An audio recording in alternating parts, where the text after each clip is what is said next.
दोस्तों UP police का paper खत्म होने के बाद अब इंतजार चल रहा है कि कब जल्दी से जल्दी ऑफिशियल आंसर की आएगी, क्योंकि यूट्यूब पे जो आंसर की है वो तो कहीं ना कहीं पेपर खत्म होते ही बताना स्टार्ट कर दिया जाता है और बच्चे उससे मिला के भी बैठे हैं। दिमाग में ये भी चल रहा है कि पता नहीं मेरा नंबर उतना आएगा या नहीं आएगा। बहुत सारी चीज़ें चलती रहती हैं जब तक ऑफिशियल कट ऑफ नहीं आ जाता है। तो ऑफिशियल कट ऑफ आने के बाद ही चीज़ें क्लियर होंगी कि आपका सिलेक्शन होगा या नहीं होगा। एक्सपेक्टेड कट ऑफ भी बहुत सारे लोग बता रहे हैं, इनफैक्ट मैंने भी बताया। सब चीज़ें अंदाज़ा पे आधारित होती हैं, कभी कभी अंदाज़ा सही भी निकल जाता है, कभी कभी गलत भी हो जाता है। तो बस मेरा मानना ये है कि आपके नसीब में अगर होगी नौकरी ना, तो जितना नंबर आप करके आए उसमें हो जाएगा सिलेक्शन। इंपॉर्टेंट ये है कि अब आगे का प्रोसीजर क्या होगा। तो जब फाइनल ऑफिशियल आंसर की आ जाएगी तो आप लोग मिला लोगे। उसके बाद ये भी बताया जाएगा कि अगर आपको लगता है कि इस क्वेश्चन का आंसर आपने सही लगाया था या फिर जो भर्ती बोर्ड है उसने गलत दे दिया है, तो आपको आपत्ति करने का मौका मिलेगा। आपत्ति के बाद दोबारा रिवाइज आंसर की जा रही होगी। उसके बाद आएगा एक तरह से रिजल्ट, जिसको ऑफिशियल मेरिट कह देते हैं। उसमें ये लिखा होगा कि इतने नंबर पे जनरल, इतने number EWS, OBC, SC, ST, फलाना ढिमका कट ऑफ इतना है। उसके ऊपर वाले बच्चों को डॉक्यूमेंट वेरिफिकेशन के लिए बुला दिया जाएगा। तो यहाँ से शुरू होता है इस वीडियो का टॉपिक कि डॉक्यूमेंट वेरिफिकेशन में कौन कौन से डॉक्यूमेंट लगेंगे। अब आपको लग रहा होगा कि इतना जल्दी बताने की क्या ज़रूरत है। देखो, इतना जल्दी बताने के पीछे कुछ तो लॉजिक होगा कि मैं क्यों बता रहा हूँ। तो बस उस लॉजिक को समझ लो, 2-4 मिनट लगेगा।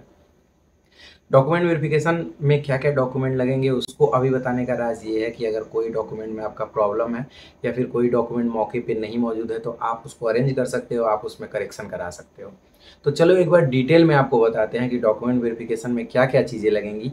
किन किन डॉक्यूमेंट को आपको ओरिजिनल फॉर्म में लेके जाना है, किन डॉक्यूमेंट का फोटोकॉपी लेके जाना है, ये सारी चीज़ें आप थोड़ी देर में समझ लोगे। तो दोस्तों, जब फाइनल कट ऑफ आ जाएगा या फिर ये कह सकते हैं कि मेरिट आ जाएगी, तो उसमें ये बताया जाएगा कि आपको अगले चरण के लिए यानी कि डॉक्यूमेंट वेरिफिकेशन और फिजिकल स्टैंडर्ड टेस्ट के लिए बुलाया जा रहा है। ये समझ लो कि डॉक्यूमेंट वेरिफिकेशन के तुरंत बाद लंबाई और सीना नपता है। लड़कियों की सिर्फ लंबाई नपती है। वेट वैसे लड़कियों का मिनिमम 40 होता है, लेकिन चेक नहीं होता है। तो चलो एक बार अच्छे से जान लेते हैं कि क्या क्या प्रोसीजर होता है और कौन कौन से डॉक्यूमेंट लेके जाने पड़ते हैं। तो यूपी पुलिस के डॉक्यूमेंट वेरिफिकेशन में कौन कौन सा डॉक्यूमेंट होना जरूरी है, तो चलो एक बार देखते हैं। जब फाइनल मेरिट आ जाएगी तो आपके लिए जारी होगा एक एडमिट कार्ड। अगर आपका मेरिट से ऊपर नंबर होगा, आपको उस एडमिट कार्ड की फोटोकॉपी ले लेनी है। फोटोकॉपी कह लो या फिर एडमिट कार्ड का प्रिंट ले लेना है। उसके साथ वो डॉक्यूमेंट आपको लेके जाना पड़ेगा सेंटर पे, जिस डॉक्यूमेंट को आप फॉर्म भरते टाइम यूज़ किए हैं। तो चलो ये भी जानते हैं कि कौन कौन सा डॉक्यूमेंट आपने यूज़ किया था। तो आपने यूज़ करा होगा हाई स्कूल की मार्कशीट। कुछ लोग ऐसे होंगे जिनका मार्कशीट एक साथ होगा, यानी कि मार्कशीट और सर्टिफिकेट एक साथ होगा। कुछ लोग ऐसे होंगे जिनका मार्कशीट और सर्टिफिकेट अलग अलग होगा। तो वो दोनों चीज़ लेके जाएंगे। आपने अपलोड करते टाइम इंटरमीडिएट का भी मार्कशीट लगाया था, तो इन दोनों को ओरिजिनल फॉर्म में लेके जाना है। अगर अगर आप ओबीसी, एससी और एसटी से हैं या फिर ईडब्ल्यूएस से हैं, तो आपने एक जाति प्रमाण पत्र बनवाया होगा, उसको फॉर्म भरते टाइम दिया होगा। तो आपको उसको ओरिजिनल लेके जाना है। ओरिजिनल समझ रहे हैं ना। एक चीज़ ध्यान रखना है कि सभी लोगों के पास जाति प्रमाण पत्र ढेर सारे पड़े होंगे, मतलब हर साल अलग अलग बनवाते हैं, आपको पता है वैलिडिटी वाले होते हैं। तो जो आपने फॉर्म भरा था उस फॉर्म में इसका सीरियल नंबर होगा जाति प्रमाण या निवास प्रमाण पत्र का, उसको चेक कर लीजिएगा, वही लेके जाना है। मैक्सिमम लोग गलती कर देते हैं, पता चलता है सेंटर दूर है, बाद में दिक्कत हो जाती है उनके लिए। तो उसके साथ साथ आपको निवास प्रमाण पत्र भी लेके जाना है और ये भी ओरिजिनल फॉर्म में लेके जाना है। अगर आप फॉर्म भरते समय सिर्फ इंटरमीडिएट दिखाए थे तो इंटरमीडिएट तक का मार्कशीट और सर्टिफिकेट ले जाना है। अगर फॉर्म भरते टाइम आपने ग्रेजुएशन भी दिखाया था तो आप ग्रेजुएशन का भी मार्कशीट और सर्टिफिकेट लेके जाएंगे। ठीक, के बाद आपको ओरिजिनल रखना है आधार कार्ड। आधार कार्ड को भी लेके जाना है। और एक चीज़ और ध्यान रखना है कि यूपी पुलिस का फॉर्म जब आप भरे थे तो एक प्रिंट आउट आपको मिला होगा, नहीं भी मिला होगा तो आपके मेल पे पड़ा होगा, उसका प्रिंट आउट वहाँ पे लगता है। तो उसको अभी निकाल के रख लीजिए, बाद में बड़ी दिक्कत होती है, मिल नहीं पाता आसानी से। तो फॉर्म का प्रिंट आउट भी आपको रखना है। डीवीपीएसटी के लिए जो जारी किया गया एडमिट कार्ड है वो तो आपको लेके जाना ही है, वो तो मैंने पहले ही बता दिया। डॉक्यूमेंट वेरिफिकेशन के लिए बुलाया जाएगा तो जो यूपी पुलिस का वेबसाइट है उस पर एक प्रपत्र दिया होगा, मतलब एक प्रोफार्मा दिया होगा एफिडेविट बनवाने के लिए, उसको प्रिंट कराना है।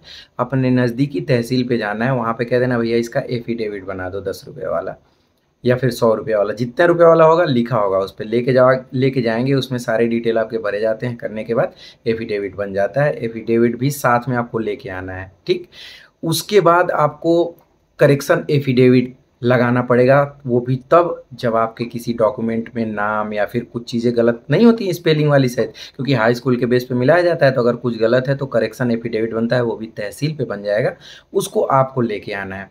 उसके साथ आपको एक चेकलिस्ट मिलेगी। चेकलिस्ट में मोटी-मोटा ये समझ लो क्या होता है, चेकलिस्ट एक इंडेक्स होता है जिसमें लिखा होगा कि हाई स्कूल, इंटरमीडिएट, जाति प्रमाण पत्र, निवास प्रमाण पत्र, फलाना-ढिमाका, मतलब जो-जो डॉक्यूमेंट आप डीवी के लिए लेके गए हो, उसके सामने बने बॉक्स में सही का निशान लगाना रहता है कि हाँ, मेरे पास इतने डॉक्यूमेंट है, ठीक?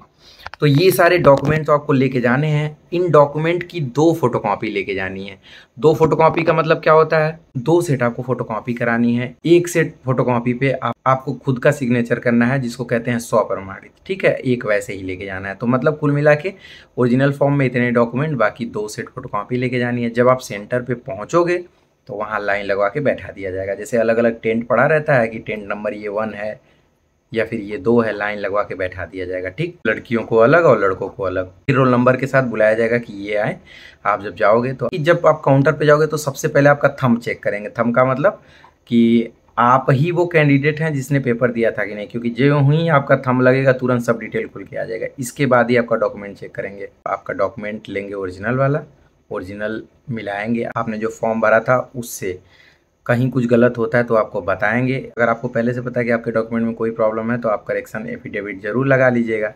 बाकी सब चीज़ मिला लेंगे। डॉक्यूमेंट चेक करने के लिए वहाँ पे पैनल बना रहता है, उसमें कई तरह के स्पेशलिस्ट लोग होते हैं। वहाँ पे तहसीलदार भी बैठे रहते हैं जो चेक करते हैं कि आपका जो जाति प्रमाण पत्र या निवास प्रमाण पत्र या ईडब्ल्यूएस जो प्रमाण पत्र है वो ओरिजिनल है या नहीं। तो ये सारी चीज़ें चेक होने के बाद जब डॉक्यूमेंट सही पाए जाते हैं तो फिर आपको भेज दिया जाता है उस लाइन में। लाइन में जाके आप दोबारा बैठते हैं, फिर उसके बाद बुलाया जाता है लंबाई नापने के लिए। एक मशीन रहती है लंबी सी, आपको वहाँ खड़ा कर दिया जाता है। या तो अंडरवियर में आपको खड़ा होने के लिए बोल दिया जाएगा या फिर शॉर्ट्स में, मतलब फुल पैंट में भी चल जाता है, लेकिन ऊपर कुछ नहीं पहनना होता क्योंकि सीना भी नपना होता है। पीछे से स्प्रिंग टाइप का लगा रहेगा, ला के आपके ऐसे पीछे सर पे रख देंगे और डिजिटल बोर्ड लगे होते हैं उस पर, मतलब जो ही रखेंगे तुरंत बता देगा कि कितनी आपकी लंबाई है। तो आपकी जो लंबाई है 168 सेंटीमीटर या उससे अधिक होना चाहिए। अगर इतना है तो आप लंबाई में पास हो जाओगे।